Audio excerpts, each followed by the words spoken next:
Welcome to the Control the Room podcast, a series devoted to the exploration of meeting culture and uncovering cures to the common meeting. Some meetings have tight control and others are loose. To control the room means achieving outcomes while striking a balance between imposing and removing structure, asserting and distributing power, leaning in and leaning out, all in the service of having a truly magical meeting. Thanks for listening.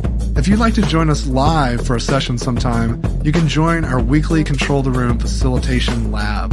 It's a free event to meet fellow facilitators and explore new techniques so you can apply the things you learn in the podcast in real time with other facilitators. Sign up today at voltagecontrol.com/facilitation-lab. If you'd like to learn more about my book, Magical Meetings, you can download the Magical Meetings Quick Start Guide, a free PDF reference with some of the most important pieces of advice from the book. Download a copy today at magicalmeetings.com. Today, I'm with Mika Cross, a transformation workplace strategist and government workplace expert who has designed award-winning innovative employment and flexible work programs across the U.S. government and private industry. Mika is also a trusted advisor on the future of work and was called to testify as an expert witness for the Government Oversight and Reform Committee, where she has shared her recommendations for the federal workplace post-pandemic. Welcome to the show, Mika. Thank you so much for having me. It's so great to be here and talk with you about a subject that I'm near and dear about. And before we get into it, I'd love to hear a little bit about how you got your start. Oh boy, how I got my start. Oh, there's so many different stories, I think. I'll start with really my first entrance into a career versus just a job. So I actually am an Army veteran and I served in uniform, both enlisted. So I learned to become a good follower before I learned to become a good leader, because I then became a commissioned officer. So I kind of got to see both sides of the coin, right? The line and staff sort of blue collar-ish grunt workforce side, and then the leadership managerial roles as well. And that really, I think, set me off to a great start in terms of perspective. I worked in human resources. I was an adjutant general leading highly deployable units. I often was stationed with the boys, so I worked in the cavalry unit supporting tankers and then rapidly deployable infantry folks. But I was in a support role. And then after 9/11, I transitioned to a federal government agency, still in uniform though, active duty, where I worked across organizations in this highly matrixed form, helping to design and develop policies and strategies that reached all branches of military services, civilian workforce, contractors, you name it, and really had to coordinate and think about culture change and how policies would affect the workforce and culture at large versus just one component branch, micro culture. And then sort of traipsed my way across government, where I wanted to learn everything and touch everything on the cusp of workforce, people, strategy, policy. And so I worked in diversity, equal employment opportunity, and inclusion. I worked in work, life, and wellness. I worked in human capital policy, leadership, management, performance management, and was able to really do some really great things. I worked at the Department of Agriculture and stood up award-winning telework programs more than 10 years ago, so it wasn't new for government to be doing things a little differently. Worked at the Office of Personnel Management, Department of Labor, before jumping over to private industry, where I served as Vice President of Employer Engagement for a fully remote company, FlexJobs, working with employers of all sizes, types, and industries, and just was really able to, capitalize on that passion that I have around people, culture, process, and performance, and what it can mean now, but also for the future. It's interesting to hear about, that end and this kind of passion around people, process, culture, thinking about that journey you're on from, being enlisted, and, it's quite a lot about logistics and making sure that communication is always smooth and that people understand what needs to be done and everything's flowing in a great way, and then doing policy. And it seems like the evolution of the career kind of set you up to do the work you're doing now. Yeah. Funny story about communication. That was actually my major. My bachelor's degree is in mass communication. I often thought I wanted to go into public relations and marketing because I just had an affinity for the pen. I thought I might want to do some journalism, whatever that might look like. And I really enjoyed, like, how can you message things to connect and relate with people? Well, the Army had different plans for me. So, you can say that you want to do something and sometimes they put you where they need you.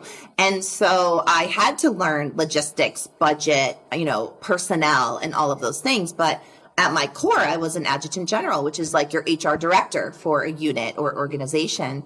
I think the combination of the skill that I had as a communicator and the interest that I had on the people side really was a winning blend because it served me well throughout every other position.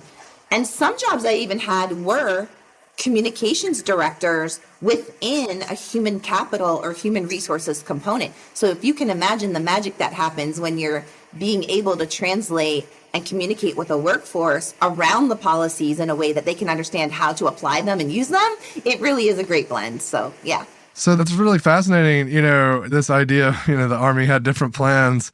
But I'm also curious, as you were kind of in those moments, how did your appreciation for communication and the written word and helping people understand each other and relate, how did that show up even in those moments where, you weren't directly put into a role of, communication, so to speak? Oh, yeah. I think, I have a story from early in my career that might be helpful to paint the picture of that. But, I mentioned that I was supporting highly deployable units. And these are folks that have to be ready to go at any given time within 24 hours or less notice. So something happens, we move into action. And if you can imagine a workforce of 16,000 plus soldiers that you're supporting to be deployable, ready to go, prepared, what does that mean for the families who are supporting our frontline service members? So at the same time that my unit and my organization that I led had to lead and prepare and be ready for this highly deployable workforce, I also led a family support group and a spouse support group at the same time. That was one of my many other duties as assigned. And when I was part of that role, at the moment, I wasn't a parent. I was newly married. So I didn't have much experience, as a regular, family or mother or what have you, as I did later in my career. But I listened. And I could also hear the distress and concerns from the family members who have to love and support those service members when they get called to action, and also are left to take on different duties and roles and transition their service members when they come back. That information and the ability to connect with people on a real, relatable, transparent level helped inform then how I would create newsletters and conversations and activities and events that would help bring people together by using their input and their real world experience to help form policies, activities, programs, initiatives that would then support them. Sort of like user-centered design, right? Human-centered design, in fact. I took that experience with me pretty much in every other role. So it would help inform how I would write a policy. It would also help me understand how would it affect people who are doing that hard work. It also helped me connect with leaders and managers from that managerial perspective and what they would need. And so the workforce communications that I was responsible for, I started evolving and also customizing for the different audiences.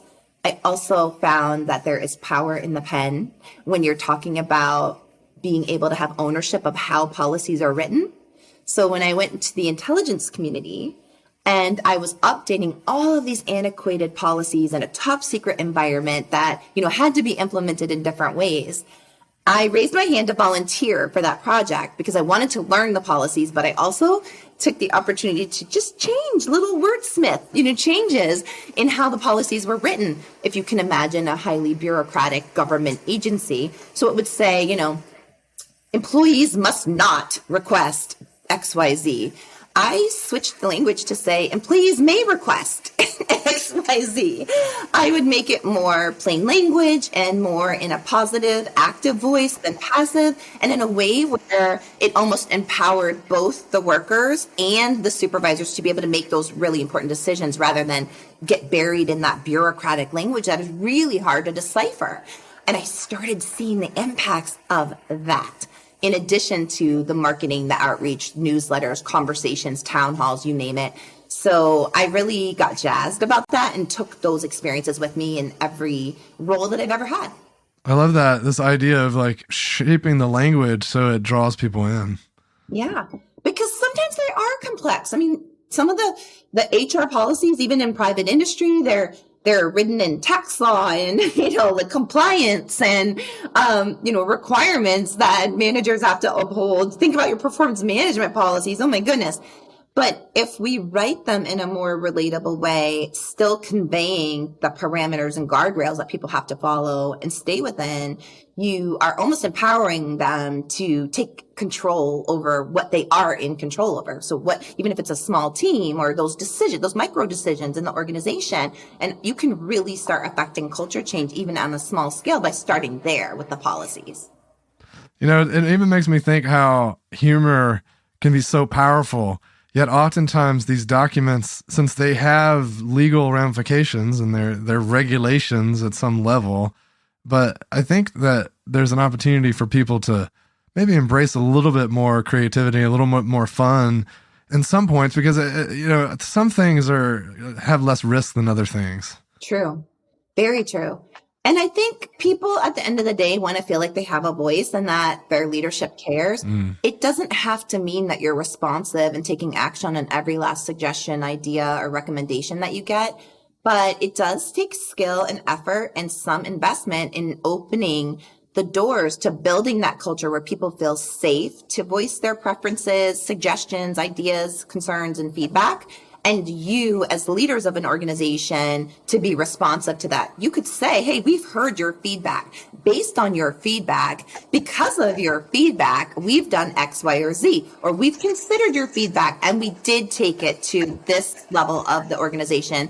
Unfortunately, at this time, we cannot do this, but we thank you for your feedback. Sometimes you have to message it many, many, many times and continuously remind people that you are taking. Did you notice how many times I said feedback? Your feedback or whatever. It could be a suggestion box. It could be a pulse survey. It could be, you name it. Sometimes you have to say it again, say it in a different way, put it in written form, do a video, do an in-person event, and you're messaging it again and again. It strengthens and it also helps to uphold that trust, that culture, the glue that can really help your workforce operate as a cohesive unit. The repetition's so critical. And the thing that it reminds me as well is giving people visibility in the process. Because, if people are just dropping stuff in a suggestion box and then things happen, and, maybe even if we take the effort to say that things happened and thanks for the feedback, it's not the same as people hearing that, oh, look, we got this idea like X number of times, or there's a pattern of the feedback that falls into these categories, and even giving people feedback on the feedback, right? Like, hey, this is all really great, and here's why this category of stuff is a little problematic for us right now, because we're trying to be mindful of how it impacts people with neurodiversity or whatever. And so that way it helps people understand the thinking, because if they just see the outputs and the inputs, it's like harder to know what's happening inside. You're so right. And I think also and in addition to those things, sometimes as leaders, we tend to shy away from the things that we don't have answers for. And it's really tricky to be vulnerable and honest and transparent. But, I'm advising some very senior leadership right now in the federal government, and they're preparing for a town hall. And for years, their staff is still working remotely. Not just because of the pandemic, but also because there's a redesign of the office that's happening and things of that nature. And there's a lot of uncertainty around when people are going to be expected to come back, if they're going to be expected to come back, and what the policy will look like, but also a date for when the renovations are done. There are literally no answers right now. It's been almost 3 years. And it's the number one and two topics that the workforce wants to know about. So I'm recommending that they start off their next town hall by saying, we know everyone's still interested in knowing, so am I. Unfortunately, XYZ still doesn't have a date or a deadline, but we know this is near and dear to your heart. And as soon as we have an answer, we'll be preparing to communicate with you and give you those answers that you're looking for. And we're sorry that we don't have the answers, not on us, but at the same time, we will keep you informed and we know it's important to you. Even just those words are powerful, and it makes people feel seen and heard, even in an environment where they're working fully remotely. Yeah, even just affirming and reinforcing what we're hearing allows people to know that, oh, wow, okay, it's been noted. Yeah, exactly. And again, people feel and sense the genuine care and responsiveness. It's not fake. It's not coming through, as artificial. It's coming through as, hey, we know this is something that is important to you. It's important to us as humans as well. And I wish I had an answer for you, but we don't. So even just acknowledging that, and that can look a little scary because, at some levels of the organization, you might feel like, oh goodness, am I going to be liable if I say something wrong? So maybe I won't say anything at all. I mean, think about the tumultuous things that have been going on over the last 3 years in our country and areas of the country and issues that are happening all over. But not saying something sometimes can convey messages that you don't want to convey to your workforce. And that is, you are tone deaf, or you're looking a blind eye, or you are not interested in how people are feeling about XYZ current event. The other thing that's bringing to mind too is like sometimes that can come from a sense of just fear. Like if I bring this up, what's going to happen? And maybe even acknowledging that can be valuable at times. Like, I know this is on everyone's mind. I'm not even sure how to address it at this point, but I want you to know that I realize it's on everyone's mind and we'll discuss it as there seems to be time to discuss it. Mm-hmm. And that's pretty human. I mean, talk about being transparent. It's just being honest about, hey, this is a little difficult to discuss right now, and I don't want it to just be an elephant in the room. Exactly. And if you don't, it really leaves people feeling like they don't have a place and where they can voice it. And some might say, oh, well, maybe work isn't the place for it. But where do we spend the majority of our time in our waking hours and our lives? It's working. And it doesn't necessarily have to be a physical location. But if we can't lean in and show up for one another, show care and compassion, and build those cultures where people feel like they can bring their whole selves to work, they won't, and they'll go somewhere else where they can. Yeah. I personally have a hypothesis that the reason that people feel so much overwhelm and burnout is because of this stress associated with not being able to bring themselves. Because imagine, like Superman, has to go into, I'm sure Superwoman has to as well, but never really saw her get into a telephone booth. So I'm not sure she maybe had a place where she transitioned from, being the normal citizen to being the superhero. And, we're having to go through those same transitions at work, right? When we're transitioning from our personal identity to work identity, it's exhausting. And the more we can let go of that and just be ourselves and wherever we are, I think that will decrease burnout and stress. Oh, absolutely. I mean, even if you take that a step further and consider if people can't feel like they can show up and ask the hard questions, if they see something that might not look right or feel right, they don't feel comfortable voicing it. Think about the effect to the products, innovation, your customer service delivery. I mean, if people are keeping quiet, that is the last thing I would want in an organization, especially if you are forward facing, customer serving, and mission focused. People are so concerned with this innovation piece, this collaboration piece. How are we going to get more products out the door? How are we going to serve more people? How are we going to be, CX, UX design premier to make sure we meet people where they're at and our customers are satisfied? But if your workforce can't even speak up or feel comfortable or don't feel like there's that psychological safety where they can voice concerns, or they see a red flag, they're able to speak about it, it will affect your bottom line. Absolutely. And, I like to think of it from the perspective that if we're not talking about it today, it's not going to make it disappear. It's going to mean that it's just going to come out later. And it'll become more expensive to fix later because more things will become dependent on those decisions, and more things will have happened and more people will be impacted. It's just a lot more to unravel. It's sort of like, if your car starts making a noise and you wait like a year to fix it, it's probably going to be more expensive. Yeah, absolutely. And, in this job market, people who have jobs right now are leaving their current positions at the rate globally of about 25%. So imagine a quarter of your workforce could be looking for another job right now. So if you think that these things don't matter, you're absolutely wrong. It's more than just remote work or hybrid work or flexibility in location or flexible work schedules. It's also company culture, and that really matters. I mean, culture is having a watershed moment at this current time in the work environment that we're navigating. People have the opportunity to reset their priorities and really reimagine what they want for their lives, how they want to spend their time, what their priorities are. People are leaving in droves. They're quiet quitting. We're talking about the Great Resignation. It does matter. They are searching for a more meaningful experience for themselves, for their career, and more of a match for things that matter, both at work, but also in their home lives as well.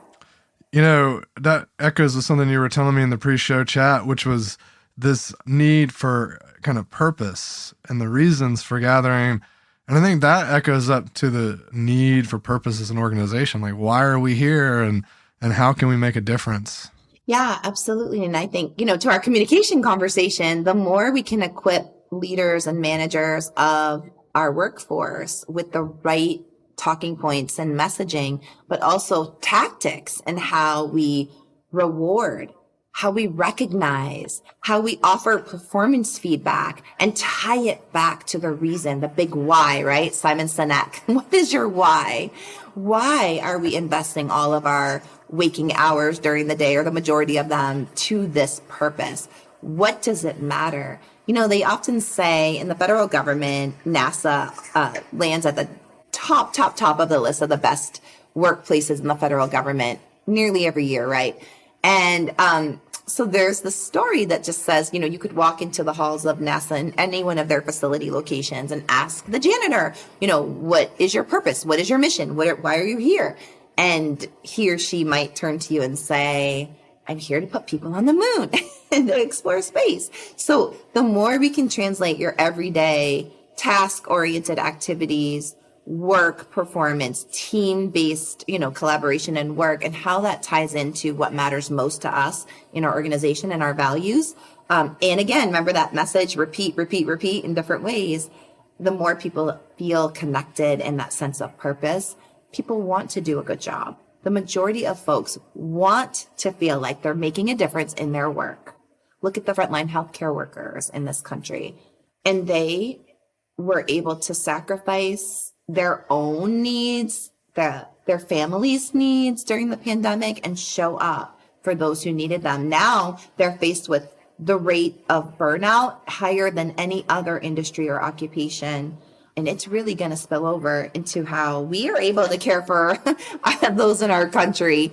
You wait. I mean, the Surgeon General put out a warning about healthcare worker burnout as a crisis, a national crisis, and estimates there's going to be a shortage of, millions of lower wage healthcare workers within the next 5 years. It's going to impact us all. Yeah, in addition to the communications piece, I think you were also telling me about your interest in recent work in using data to understand needs, preferences, and sounds like there's some interesting work happening there. Yeah, I'm really excited because I've been working with a team that put together sort of a grassroots level now, Culture Council. So it's like a workforce affinity group, employee resource group, you could say.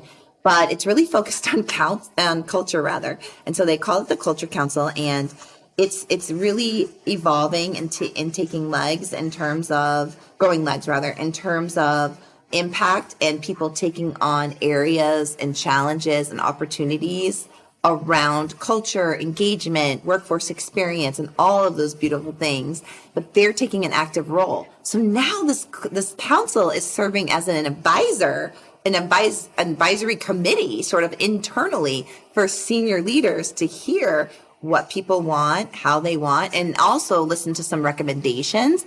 That in turn allows the leadership team to prioritize resources and determine, do they need training? Are we going to invest in XYZ? And it's really this beautiful blend.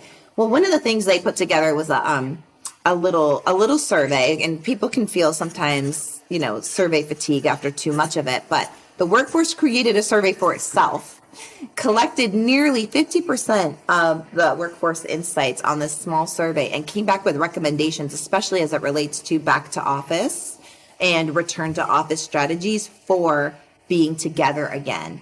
And so they were able to provide these insights based on data that the workforce gave on different levels in the organization who prefer different things. And some of the organization might be comprised more so of like introverts, or these are data scientists or what have you. And it does differ even within the larger organization and culture. It has been fascinating. So what they found was that for the most part, the majority of folks who participated in the survey, they want to come together over social events like food or an activity or fun or social connections, rather than information, knowledge sharing, regular traditional kinds of work. They actually feel like this group feels like they can accomplish more deep work and sort of mission related work individually and independently, and then come together for more social engagements. And then when needed, that collaboration and interactivity. So it'll be really interesting how leaders are going to be using those data insights to inform their return to office strategy or not, and the impacts as they go forward, because the intent is to stay connected and continue to hear from people's perspectives how things are landing. That tracks with, how I've been thinking, and also what I've been noticing around Austin with regards to real estate, because we have an event coming up in December, and I was looking for a venue partner and talking to a few different companies around town and touring their spaces. And it's really fascinating to watch people move from this completely structured office space that's got, dedicated desks for people, and to some more kind of open and new concepts that are kind of designed to meet people where they're at. Mm-hmm. Yeah. And I think it's variety. I mean, we have 5 generations of workers in the workforce right now. Think about your Zennials and Gen Z and beyond. I mean, my teenage son, if I text him more than 2 lines in a message, he will tell me, why are you texting me paragraphs? And so, these are people are joining our workforce in droves, and the ones that we want, early careerists, college educated or not, trades educated, experience educated also, right? You're earned by you learn, apprentices that come into the workforce as well. But these kids have also been through a tremendous transformation in the way that they've experienced life and learning in the education system. And they're knocking on our doors, if not already, to come into the workforce. So their expectations are going to look a lot different. They have competency and skill with relating, connecting, and collaborating and learning in a virtual environment, as well as in a hybrid environment too. So, the more we can give choices and structure work design, work time, work policy, and flexibility to meet people where they're at, while still holding them accountable, of course, and delivering mission and customer efficacy, the better off we will be. Yeah, I think variety and inclusive design in general. How can we design things so that we're considering all the various needs? And it's often the case where people will say, well, do we really want to make something unique or spend extra money to accommodate, a 0.5% of our staff? But there's so much evidence out there that when we design for those people, everyone benefits, right? Yeah. If people don't feel comfortable in their workspace, wherever that might be, how can they bring their best to work? I read this interesting article in the UK is considering rolling out benefits that are around menopausal and menopausal aged women and what that might look like. And, it's not a laughing matter, and every woman experiences it at some point in their life, and it can manifest in different ways, whether that's physical affliction, mental fog, joint pain, fatigue, you name it. Even how your body regulates temperature. And so what if someone is freezing and thinking about, how they can stay warm in the workspace instead of focusing on the work itself, or something as easy as the ability to sit to stand in a workspace versus your traditional seated desks. There's just so much to consider. I mean, that's just one example, but the other thing to think about and consider is the level and percentages of elementary school age children who have diagnosed neurodiverse challenges, and consider even the percentages of those that are not diagnosed yet. And what does that mean when we're thinking about workspace design and mandating that people come together in a certain way? Well, if there are fans or open space, you want to design this open space collaborative, work design. What if that doesn't work for the person that needs quiet or less distraction, or not be comfortable with that interpersonal interaction as much when they're performing the duties that they can do either independently or in more quiet, less distracting kind of office space? So there's just so much considerations. And sometimes we forget we have our blinders on because we translate information and consider it from our perspective. It's the whole reason why people are chomping at the bit to get back to the office, but not everyone is. And what does that mean for your workforce who might have some concerns or anxiety around what that looks like after spending XYZ months or years working comfortably from their home office? I've seen some research that came out about people's experiences in the pandemic and working remotely. And it was really fascinating to see that underrepresented folks, BIPOC in specific, were feeling like they were more able to effectively collaborate and contribute because of in the virtual space, the perception of the microbiases or microaggressive kind of things that are happening are less prevalent in the virtual space. Because when you're in a room with someone, you're feeling all those things or noticing all those little facial tics or whatever they are. And in virtual, that stuff's kind of diminished, which is super fascinating because we as facilitators always talk about the signals are harder to pick up on, to tell where we need to lean in or lean out. And it hadn't really dawned on me that like some people benefit from that. Oh, 100%.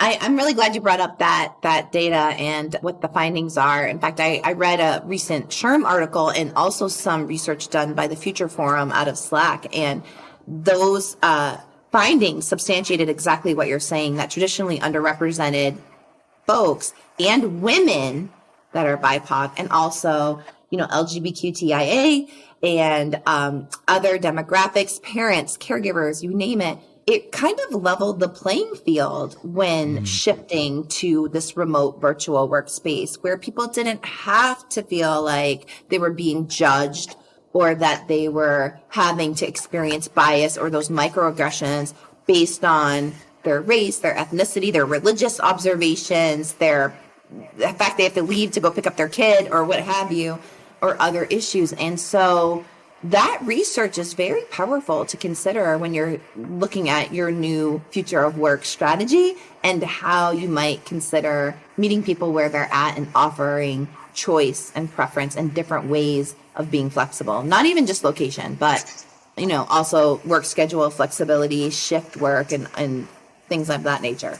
Really so important. And I want to just take a moment to maybe chat about the future and what might the world look like if we do more of the things you're talking about, as we start to work and think about workplace in these ways and more people adopt these kinds of thinkings and practices, what does the world look like?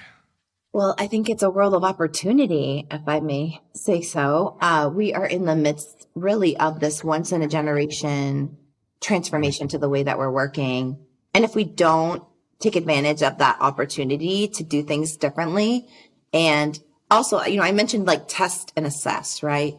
There's no one size fits all answer because we have so many different nuances in different industries, occupations. Some jobs simply cannot be performed off-site and remotely. But are there components of the job that can be done so? Maybe it's even once a month or a couple times a year.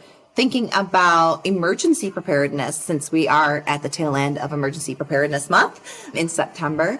And, how can we leverage flexible ways of working and our policies and people's strategies around continuity? Think about what's happening in Florida right now and, the Southern Coast with the hurricane season. My heart goes out to all those folks who are experiencing that level of devastation. But there's always going to be unplanned events, unplanned emergencies, and unexpected disruptions. How you position yourself now to embrace and humanize the workforce, embrace and meet people where they're at, and embrace, test, and assess workforce flexibilities that can continue making things work, supporting your workforce and keeping them engaged, and then therefore performing the services of your organization are going to be incredibly powerful when you're considering now and then the next piece of the future of work.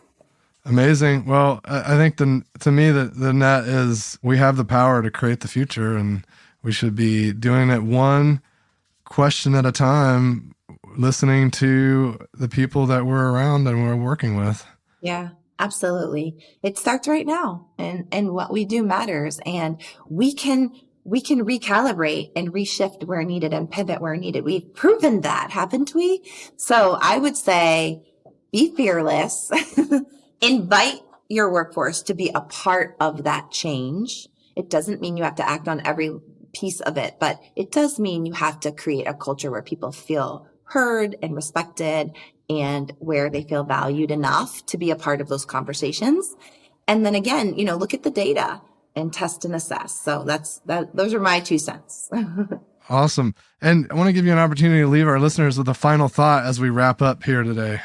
A final thought is that, again, I think people were so excited after the pandemic to think about going back, right? Like back to normal, back to the office, back to the way they were before the pandemic.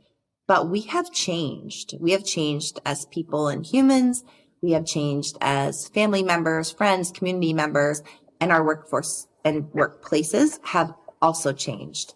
So I really, really recommend thinking about how you can reframe those conversations and taking advantage of the potential that is out there right now. And again, for the future, it's really an exciting time. Well, thank you so much, Mika. I really appreciate you being with us and sharing all this amazing thoughts. And hopefully we talk again sometime soon. I would love that. Thank you for having me. Thanks for joining me for another episode of Control the Room. Don't forget to subscribe to receive updates when new episodes are released. And if you want to know more, head over to our blog where I post weekly articles and resources about radical inclusion, team health, and working better. VoltageControl.com.